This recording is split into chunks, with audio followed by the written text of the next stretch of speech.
지난 시간을 통해서 말씀을 함께 나누었듯이 이스라엘 백성들은 여호수아와 갈렙이 제시했던 우리가 곧 올라가서 그 땅을 시하자 능히 이기리라 하는 이 보고를 채택하지 않고 무시해버립니다. 그런가 하면 10사람의 이야기를 훨씬 마음 깊이 받아들입니다. 우리는 능히 올라가서 그 백성을 치지 못하리라. 그들은 우리보다 강하니라. 그래서 이 10사람의 정탐꾼들이 악평하는 말을 듣고 드디어는 우리가 한 지휘관을 세우고 애굽으로 돌아가자, 그렇게 결론을 내리고 있습니다. 그랬다가 진노하시는 하나님 앞에 서게 됩니다. 이 백성이 어느 때까지 나를 멸시하겠느냐? 내가 그들 중에 많은 이적을 행하였으나 어느 때까지 나를 믿지 않겠느냐? 내가 전염병으로 그들을 쳐서 멸하고 내게 그들보다 크고 강한 나라를 이루게 하리라. 이 말씀을 들은 모세가 깜짝 놀라서 납작 엎드립니다. 그리고 그 백성을 위해서 하나님 앞에 용서를 구하고 있습니다. 물론 하나님께서는 모세의 이 기도를 들으시고 응답하셨습니다. 하지만 이스라엘은 하나님께서 내리시는 징계는 받을 수밖에 없었습니다. 너희는 그 땅을 정탐한 날수인 40일의 하루를 1년으로 쳐서 그 40년간 너희의 죄악을 담당할지라. 그런데 벌이 여기서 끝나지를 않습니다. 너희의 자녀들은 너희 반역한 죄를 지고 너희의 시체가 광야에서 소멸되기까지 40년을 광야에서 방황하는 자가 되리라. 엄청난 말씀을 대하게 됩니다.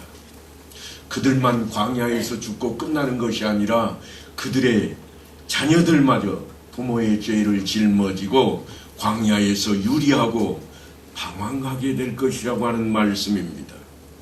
그러자 백성들이 다음날 아침 일찍 일어나서 산 꼭대기로 올라가며 모세를 불러 외칩니다. 보소서, 우리가 여기 있나이다. 우리가 여호와께서 허락하신 곳으로 올라가리니 우리가 범죄하였음이니이다. 그제야 정신을 차렸습니다. 그리고 이제 가나안 땅으로 올라가자고 그럽니다. 그런데 이미 늦었습니다. 왜냐하면 하나님께서 이미 그들을 징계하시기로 결정하셨기 때문입니다. 그래서 모세가 올라가지 마라, 그렇게 그들에게 경고합니다. 아말렉인과 가나안인이 너희 앞에 있으니 너희가 그 칼에 망하리라. 너희가 여호와를 배반하였으니 여호와께서 너희와 함께하지 아니하시리라. 아말렉 사람과 가나안 사람들이 있었지만 하나님께서 함께 하시면 아무 문제가 없을 것이었습니다. 그런데 이제는 그들이 하나님을 버렸고 하나님을 떠났으니 하나님께서 너희를 지키지 않을 것이라.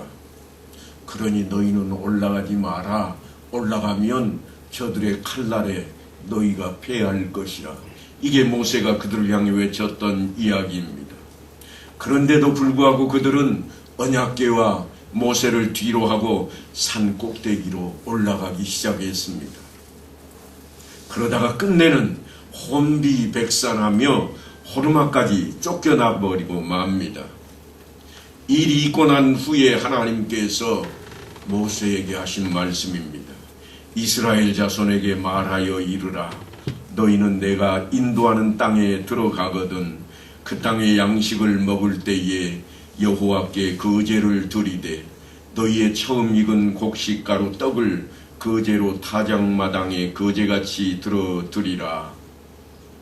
지금 이스라엘 백성들이 하나님 말씀 그 명령을 거부하고 오히려 자기들이 잘못했다고 용서를 바라며 가나안 땅으로 가겠다고 그렇게 외치며 올라갔다가 완전히 쫓겨나오고 있습니다. 그런데 하나님께서는 그들에게 너희가 가나안 땅에 들어가게 될 것이라. 그때에 하나님께 너희는 이런 예배를 드려야 할 것이라 그렇게 말씀을 하고 있습니다.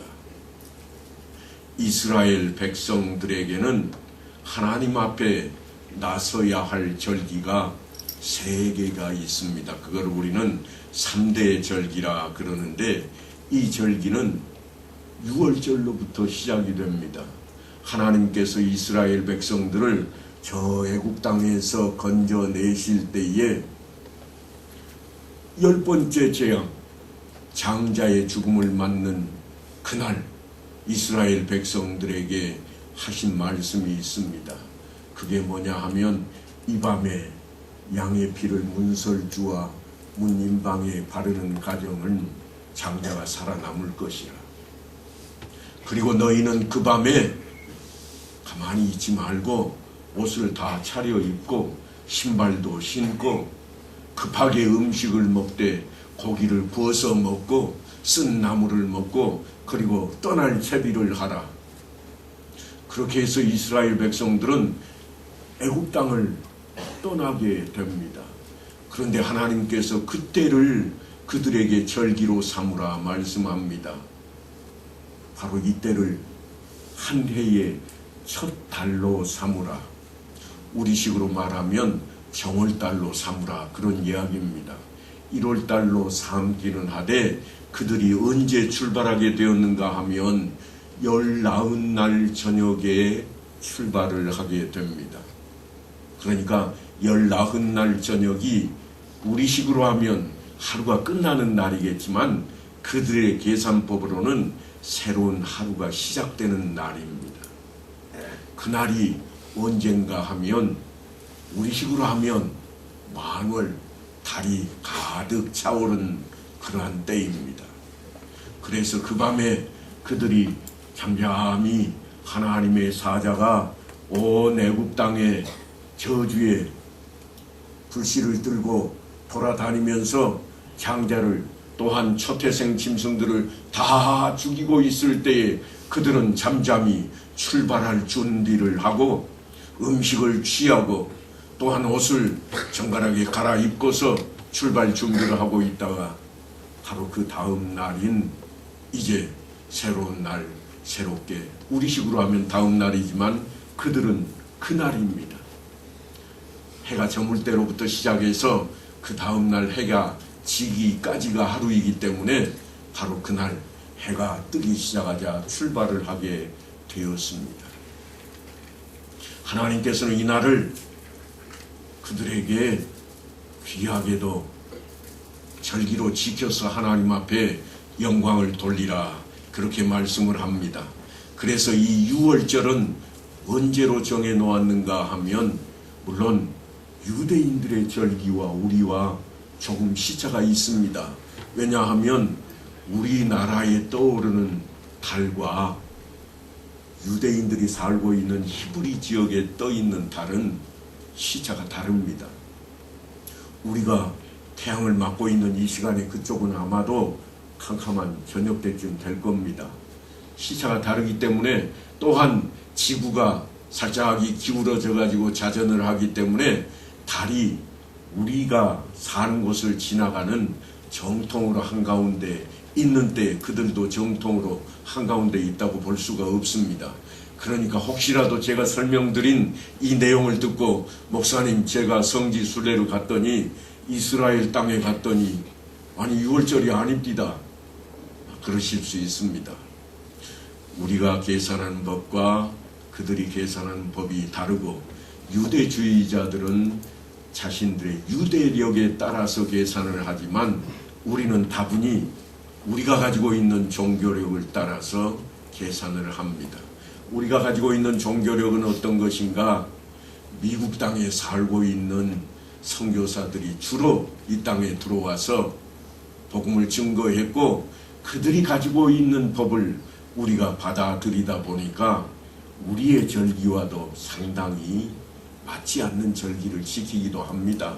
그래서 우리가 맥추절로 지낼 때는 우리는 보리가을 다 끝나고 난 뒤에 맥추절을 지키게 되고 추수감사절도 우리는 추수가 다 끝났는데 한참 있다가 지키게 되는 그러한 모습을 우리가 대하게 될 때도 있습니다만 지금부터 제가 설명하는 것은 우리식의 설명입니다. 유대 땅에 있는 식의 설명이 아니에요. 유대력을 가지고 설명을 하는 게 아니기 때문입니다. 왜 그러면 제가 우리식을 가지고 설명을 하는가 하면 니케아 공회의를 통해서 우리 기독교가 정해놓은 회의가 있습니다. 그곳에서 왜 정했는가 하면 부활절을 기념일로 삼아야 할 것인데 부활절이 언젠가 하고 봤더니 그 안식일 다음 날인데 언제 안식일인가 하면 6월절이 있는 그 기간에 안식일 다음 날이 부활절이 되게 되어 있습니다. 그래서 우리가 꼭 유대력하고 맞든 틀리든 우리는 우리식의 6월절을 가상으로 정해놓고 부활절을 삼습니다. 원래 6월절은 춘분이 지난 후 만월이 되는 때를 6월절이라 그럽니다. 다시 말해서 낮과 밤의 길이가 똑같은 그날을 우리는 춘분이라 그럽니다만 유대인들은 다른 날로 정해놓고 있습니다. 그 날로부터 만월, 보름달이 떠오르는 때를 그들이 6월절로 삼습니다. 그러니까 19날 저녁 때가 되면 그들은 6월절 절기를 시작을 합니다. 그때가 우리식으로 계산을 해놓고 보니까 금년에는 언젠가 그러면 4월 1일입니다. 4월 1일이니까 이때를 6월절의 시작이라 물론 히브리인들이 지키는 절기하고 조금 다릅니다. 우리가 가상으로 정했습니다. 그때를 놓고 보니까 돌아오는 안식 후 첫날, 안식 후 첫날이 무슨 날이에요? 주일날. 주일날이 언젠가 그러면 4월 5일입니다. 그래서 우리는 4월 5일을 부활절로 지키게 되었습니다. 이 유대인들이 3대의 절기를 지키는데 그들이 지키는 절기는 6월절과 6월절로부터 7주가 지난 뒤, 다시 말해서 49일이 지난 뒤 50일째 되는 날 지키는 맥추절, 77절이 있습니다. 그리고 그들이 모든 작물들을 다 거두어서 저장고에 저장을 하고 창고에 다 집어넣어 놓고 지내는 수장절이 있습니다. 이 수장절은 그들이 광야 생활을 했던 때를 기억하며 초막절로 명명을 하고 초막절로 지키기도 합니다.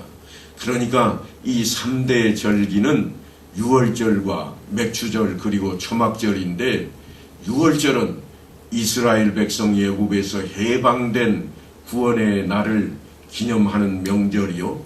초막절은 애굽에서 나온 이스라엘 백성이 광야에서 40년 동안 방랑 생활을 했던 그것을 기억하고 지키는 것이요. 절기상으로는 추수를 마치는 때가 되므로 수장절이라 그렇게 부르기도 합니다. 물론 기독교에서는 추수감사절로 그때를 기념하여 지키고 있습니다.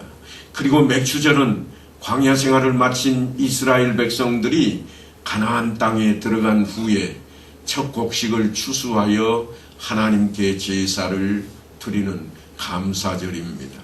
그런데 이스라엘에게 있어서의 맥추절은 6월절에서 7주가 지난 날, 다시 말해서 50일째 되는 날을 77절로 지키고 있습니다. 그때가 어느 때인가 하면 그 사람들이 보리를 거두는 때입니다. 어디에서 거두는가 하면 가나안 땅 안에서 보리를 거두는 겁니다. 그래서 보리를 거두는 초실절이라 그렇게도 부르기도 합니다. 성경에 혹시라도 맥추절에 대한 설명에 초실절이라고 하는 그러한 대목이 나오면 이때가 보리를 거두는 초실절이다. 그렇게 이해를 하셔야 됩니다. 그러니까 6월절 안에 들어있는 초실절과는 조금 의미가 다릅니다. 6월절 안에 들어있는 그 초실절은 모든 열매 가운데 첫 열매를 하나님께 드리는 때입니다. 제가 2013년도에 이스라엘 땅을 다녀왔는데요. 그때에도 제가 보고를 드린 적이 있습니다만 저 북쪽에 헐몬산에 갔더니 그때가 눈이 한참 쌓여있는 때였습니다. 그러니까 다분히 그쪽에는 아무 작물도 있을 때가 아니겠죠. 그런데 저 남쪽 끄트머리 에일랏에 갔더니 더워서 반팔, 반바지를 입어야만 했습니다. 사람들은 해수욕장에서 해수욕을 즐기고 있었습니다. 그러니까 거기는 어느 땐가 하면 열매가 맺히는 그러한 절기를 맞이한 때입니다. 한 나라 아닌데. 그러니까 하나님께 제사를 드리는 예루살렘이 한 가운데, 거의 가운데 있다 치면 아래쪽에는 열매가 있지만 위쪽에는 아직 열매가 없고, 가운데쯤 있는 때에는 거기는 첫 비가 내리기 시작을 하니까 뭘 하는가 하면, 첫 비가 내리니까 뭘 해야 되겠어요? 씨앗을 뿌리는 거예요. 그래서 예수님의 말씀 가운데 씨앗을 뿌리고 있는데 갑자기 주님께서 하시는 말씀이 들판이 휘어져 거두게 되었다, 이런 말씀을 하십니다. 지역에 따라서 전혀 다른 느낌으로 우리에게 다가오고 있는 말씀입니다. 그러니까 우리가 성경을 제대로 읽으려면 그 성경이 기록된 배경을 우리가 꼭 살펴야 됩니다. 배경을 살펴야 된다, 이 말씀은 뭔가 하면 성경을 공부해야 된다. 그래야 성경 말씀이 바르게 내 안에 들어올 수 있다는 이야기입니다. 우리가 아무 배경도 모른 채 성경을 읽다 보면 성경의 앞과 뒤가 맞지를 않는 부분이 너무 많이 등장을 합니다. 그래서 성경이 거짓말인가? 아니요. 성경은 거짓말을 한 적이 없습니다. 우리가 이해를 잘못하고 있을 뿐입니다. 신약시대에 와서는 예수님께서 부활 승천하신 후에 열흘째 되는 날 성령 강림 사건이 있었습니다. 이때에 우리는 50일째 되는 날이라 그래서 오순절이라 부릅니다. 언제로부터 50일째가 되는 날인가 하면 주님께서 부활하신 후입니다. 유대식으로 말하면 초실절로부터 계산을 해서 50일째 되는 날입니다. 조금 전까지만 해도 제가 77절 7개의 단위로 설명을 하다가 갑자기 오순절을 설명하게 되었습니다. 과거에는요, 진수가 지금처럼 10진수를 사용한 게 아닙니다. 성경에 666이 등장을 합니다만 그게 어떤 배경에서 나오는가 하면 지금 오늘날 우리가 가지고 있는 숫자 10진수의 666이 아니라 7진수의 666입니다. 7진수의 666은 숫자의 가장 큰 것을 의미합니다. 왜냐하면 0으로부터 시작해가지고 6으로 끝나고 난 뒤에는 지금식으로 말하면 10이 되어버리기 때문입니다. 만수가 666입니다. 그래서 가짜가 그 수를 가지고 등장을 합니다. 하나님을 표현할 때에는 이스라엘 백성들도 과거에는 1000이라는 수를 사용을 했습니다. 그러니까 우리가 이 숫자를 생각할 때에도 그 시대적인 배경을 가지고 기억을 하셔야 됩니다. 7진수로 사용을 하면 일주일 단위로, 7일 단위로, 그래서 7일이 몇 개 있었느냐? 7번이 있었다. 그래서 77절이라 그렇게 부르는 거예요. 그런데 갑자기 오순절이 왜 등장을 하는가? 10개의 숫자를 진수로 사용할 때에는 10개를 한 순이라고 쳤습니다. 그래서 사순절이라는 단어도 등장을 하고 50일째 되는 날이니까 오순절이라 그렇게 부르게 되는 것입니다. 그렇다면 최초의 맥주절은 언제였을까요? 이스라엘 백성들은 애굽의 종살이로 찌들 대로 찌든 삶을 살다가 해방을 맞이하게 되었습니다. 비록 힘들고 어려운 행진이었지만 가나안 땅을 향해서 가는 그들에게는 소망이 있었습니다. 그들의 발걸음에는 여전히 힘이 있었습니다. 참으로 어려운 광야길을 지나서 드디어 가나안 땅에 들어갔습니다. 그리고 그들이 맨 처음에 한 일이 뭔가 하면 초막을 짓는 겁니다. 물론 아직 땅을 분배받지 않았기 때문에 그들이 지은 이 초막은 간단한 천막 정도였을 겁니다. 그들은 이제 한자리에 머물게 되었습니다. 그들이 처음 머물면서 하나님 앞에 예배 드렸던 게 초막절입니다. 광야 생활을 이제 마치고 정착을 할 때가 되었나이다. 하나님 감사합니다 하고 하나님 앞에 예배를 드렸고 그 자리에 머물게 되었으니 얼마나 기뻤겠습니까? 그들은 이제 가지고 왔던 종자들을 이곳저곳에 뿌렸고 그 종자들이 싹을 내고 자라서 드디어 감격의 첫 수확을 하게 된 것입니다. 그것을 본문에서 뭐라고 그러는가 하면 너희는 내가 인도하는 땅에 들어가거든 그 땅의 양식을 먹을 때에 그렇게 표현하고 있습니다. 그러니까 그들은 그 곡식을 거둔 게 어마어마한 감격으로 다가왔을 겁니다.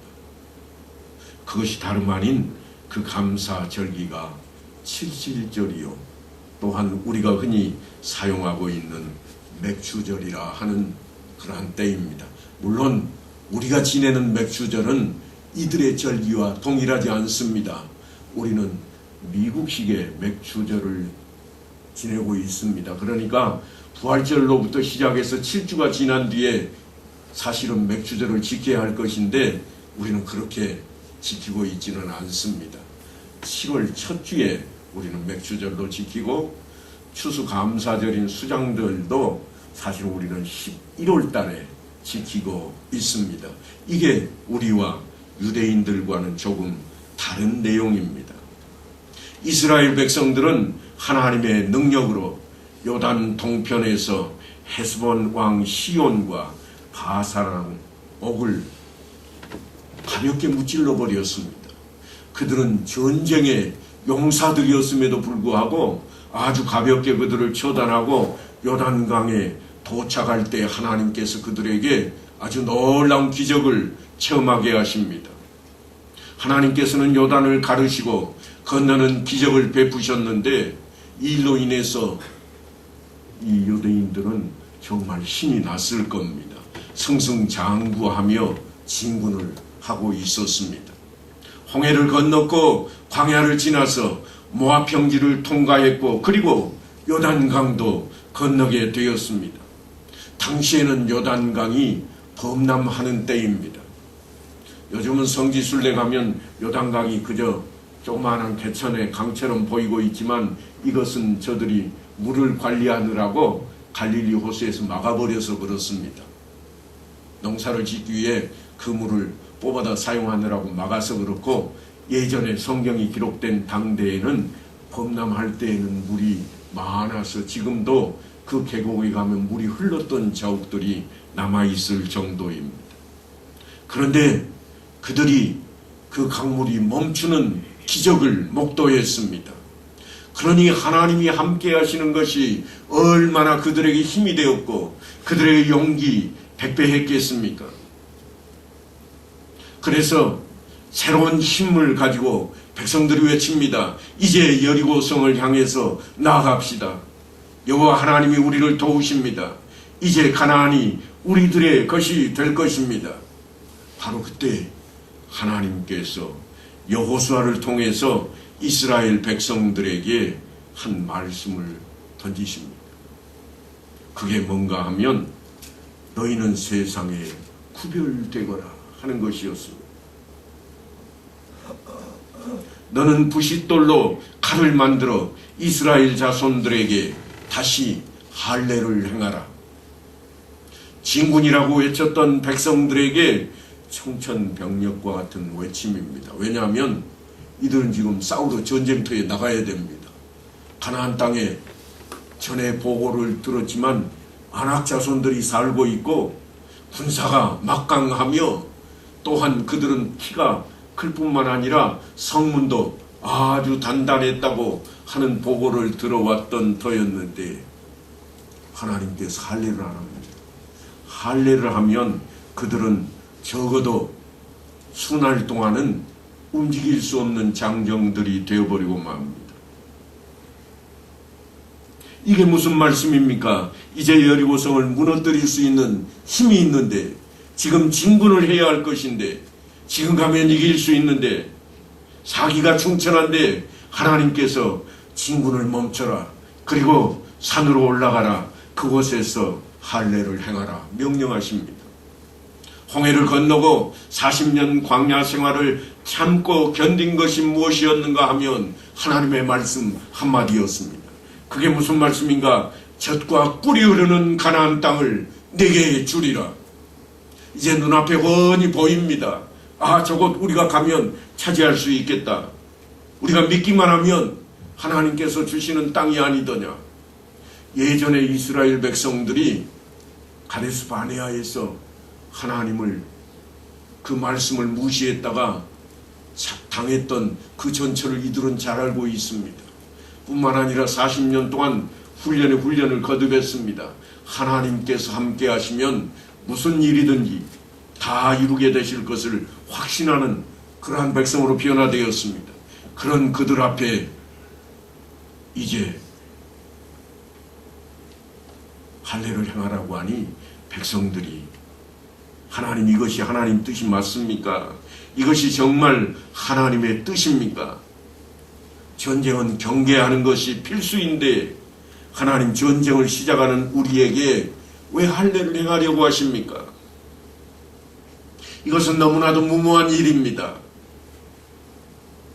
우리식으로 표현하자면 주일날 장사가 훨씬 잘 됩니다. 하나님, 주일날 쉬면 매상이 뚝 떨어질 겁니다. 그래서 이스라엘 백성들이 외치고 있습니다. 하나님, 왜 우리를 죽음의 위험에 노출시키려 하시나이까? 하나님은 우리를 다 죽이려고 하시나이까? 너무하십니다. 이스라엘 백성들 앞에 하나님은 너무하시는 그런 하나님이었습니다.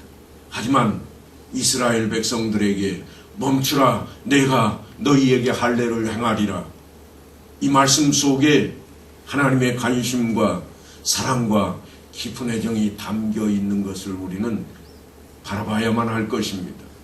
왜냐하면 지금은 진군보다는 더 필요한 것이 바로 하나님의 백성이라고 하는 표식이 필요했기 때문입니다. 하나님의 자녀라고 하는 그 확인의 표가 필요했습니다. 광야 생활을 할 때에는 이스라엘 백성들만 똘똘 뭉쳐서 이동을 하고 있었으니까 구별할 필요가 전혀 없었습니다. 그런데 이제는 하나님 백성과 이방 사람들이 구별이 되어져야 됩니다. 이미 이방 백성들이 젖과 꿀이 흐르는 땅을 차지하고 살고 있습니다. 그 땅 안에 있는 사람들과 이스라엘 백성이 확실하게 구별이 되어야만 할 것이기 때문입니다. 우리가 혹간에 전쟁 영화를 보면 종종 그런 모습들이 등장을 합니다. 어떤 모습인가 하면 적군과 우리를 구별하기 위해서 왼쪽 어깨에 뭔가 색깔 있는 것을 딱 우리 팀끼리 다는 겁니다. 하얀색을 달든 빨간색을 달든, 그러면 적과 우리가 확실히 구별이 돼서 우리가 싸울 때 아군끼리 절대로 안 싸우게 되는 거죠. 지금 하나님께서 그 작업을 하고 있는 겁니다. 하나님의 백성과 이방 백성을 구별하고 있습니다. 이 구별의 선이 사라질 때 가나안 땅은 약속의 땅이 아니라 저주의 땅이 될 수도 있습니다. 물론 우리가 후일 역사를 통해서 살펴본 내용이 그와 같은 내용들입니다. 하나님의 백성과 이방의 백성이 구별이 없을 때 우상 숭배와 죄악과 음란이 가득하게 되어버릴 것입니다. 그렇다면 진군하는 게 먼저일까요? 구별된 표식인 할례를 받는 게 먼저일까요? 이스라엘 백성의 새로운 지도자였던 여호수아는 지금 요단강 가에 나아가서 날카로운 칼과 같은 돌을 찾아 들고 오고 있습니다. 할례에 필요한 부싯돌, 그리고 거룩함을 상징하는 할례를 단행시킵니다. 이스라엘에서 할례를 받지 못한 40세 이하의 남성들만 한자리에 모였습니다. 그 전에는 다 할례를 받았을 것입니다. 그 속에는 자신의 살을 도려내는 육체의 비명과 자신의 지난 모습들을 도려내는 영적인 비명이 함께 휩싸여 있습니다. 할례산에서 엉거주춤한 걸음으로 처소에 돌아와서는 며칠 동안이나 인고의 시간을 보냅니다. 마치 여인이 출산할 때에 산고의 고통이 있듯이 이스라엘의 모든 남자들에게 새롭게 태어나는 그러한 고통이 있었습니다. 그들은 이제 완전한 하나님의 백성으로서의 표를 가지게 되었습니다. 그러니까 어제의 이스라엘 사람들이 결코 아닙니다. 완전히 달라졌습니다. 이제는 온전한 순종의 사람으로 바뀌었습니다. 할례를 받기로 작정한다고 하는 것은 보통 쉬운 일이 아닙니다. 하나님의 말씀을 고스란히 그대로 따른 겁니다. 할례를 받고 있는 사이에 적군이 쳐들어오면 힘 한번 써보지 못하고 모두가 전멸을 당할 것입니다. 하지만 그들은 하나님 앞에 순종하는 자리로 나아갔습니다. 철저하게 하나님께 순종을 했던 모습이 다름 아닌 여리고성을 함락할 때 고스란히 우리 앞에 보여줍니다. 성을 함락하려고 하는데 백성들이 줄지어서 여리고 성벽을 저 가해로 하루에 한 바퀴씩, 다음 날도 또 한 바퀴를 돕니다. 칼을 지니고 싸우러 가는 모습이 아니라 거저 한 바퀴 빙 돌고 있습니다. 가당키나 한 일입니까? 아무도 몰래 순식간에 덮쳐서 싸워서 이겨야 할 판인데 외부에서 빙빙 돌고 있습니다. 우리 여기 있다, 나 잡아봐라 하는 겁니다. 그럼에도 불구하고 하나님께서 하나님의 말씀에 순종한 그들에게 보여주신 역사가 뭔가 하면 마지막 날 7바퀴를 돌고 나자 여리고성이 무너져 버렸습니다. 그러니까 이스라엘 백성들의 모습은 완전히 변화된 순종의 사람이 되었습니다. 조상들이 가졌던 불순종의 피가 할례를 통해서 깨끗하게 씻겨졌다고 하는 겁니다. 이제 새로운 사람으로 다시 태어나게 되었습니다. 철저한 순종의 사람으로 이제야 하나님의 택한 백성으로 그들은 거듭나게 되었던 것입니다. 그래서 약속의 땅 가나안으로 들어가는 이스라엘 백성들, 그들에게 절실하게 요구되었던 것은 전쟁에서 승리보다 더 요구되는 것 다름 아닌 오직 하나님만 바라보고 하나님만 의지하는 새로운 사람이었습니다. 하나님은 진실한 하나님의 백성이 필요하셨고 그것이 다름 아닌 택한 백성의 자리였습니다. 우상 숭배가 만연하고 성적인 타락이 극에 달하며 가나안 민족들의 문화는 틀림없이 이스라엘 백성들이 넘기 힘든 그러한 유혹이었을 것입니다. 그런데 그 놀라운 유혹을 이겨낼 새로운 사람으로, 새로운 민족으로 하나님께서 그들을 택하셨다고 하는 겁니다. 오늘날도 다르지 않습니다. 주를 믿는 표식이 내게 있어야만 합니다. 그것은 우리가 하나님께 예배드리는 이 자리입니다. 그러니까 마치 이스라엘 백성들이 할례를 받고 새롭게 거듭난 것처럼, 그래서 순종의 사람이 된 것처럼 그들 앞에는 너무하시는 하나님처럼 보였으나 말씀 앞에 순종할 때 그들에게 하나님의 놀라우신 역사가 이루어진 것처럼 오늘날 우리에게도 너는 내 것이라, 너희가 나를 택한 것이 아니요 내가 너희를 택한 것이라 하신 하나님 말씀 앞에 우리가 나아가며 예배드리는 이 자리를 통해 주의를 성수함으로써 하나님 앞에 온전한 모습으로 우리가 나아가야만 할 것입니다.